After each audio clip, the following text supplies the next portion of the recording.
Ingi peti ki kopyo nyan monjang kailing abang pian nyan ciman wet od koleng ko bulkay ay no man jang komodo dong cimaj ci bang jamuj big boy ma pyo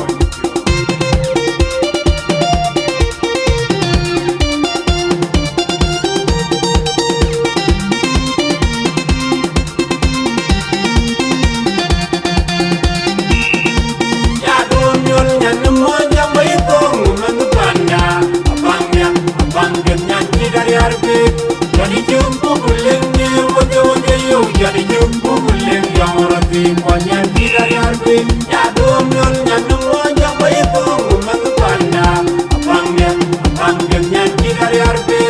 Jadi jumpu guling ni wajah yo. Jadi jumpu guling yang rati banyak dari arti. Jogulode mayena werdeng Jogulode ruwayin gudu dap Aileng kanyane antu jop Anlode jimabyo rapid Anlode jigarang madingdit Anlode jabdalwai rarap Anlode jakon majeden Baye iyo yara yijalya yantin ma Nyamonya baikong mengpanda. Abangnya nyanyi dari arti. Jadi jumpu guling ni wajah yo. Jadi jumpu guling yang rati banyak dari arti. Ya domyol nyandung wajah baikong mengpanda. Abangnya nyanyi dari arti. Jadi jumpu guling ni wajah yo. Jadi jumpu guling yang rati banyak dari arti.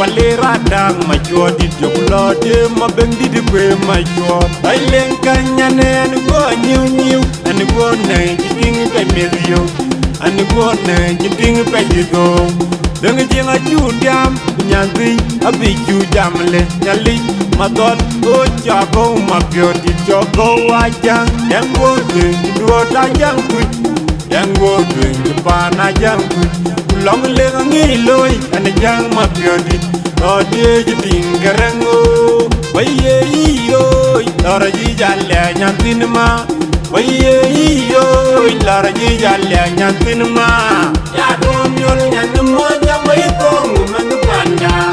Abangnya nyanyi dari arti.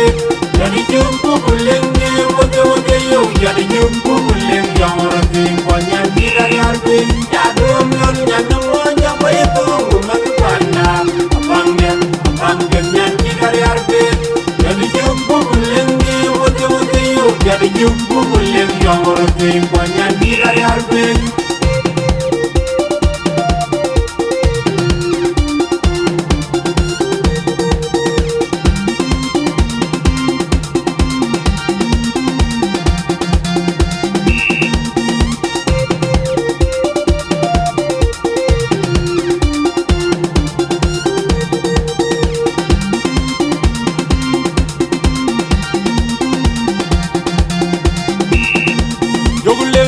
Wale radang majodi jogulode mabendi di kwe majod Aileng kanyane anigo nyiu anigo na jiting pe mezio anigo na jiting pe jigo Dengi jinga judam nyanzi abi judamle nyali madot o chago mabiodi jogo wajang Yango ding duo tajang kuj Yango ding pana jang kuj Long leng ngiloi ane jang mabiodi Ode jiting garango Baye iyo Lara jijalya nyantin ma Baye iyo Lara jijalya nyantin ma Ya domyol nyanyi moja baikong mengpanda.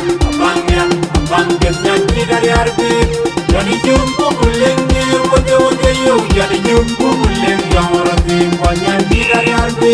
Ya domyol nyanyi moja baikong mengpanda. Abangnya nyanyi dari arti.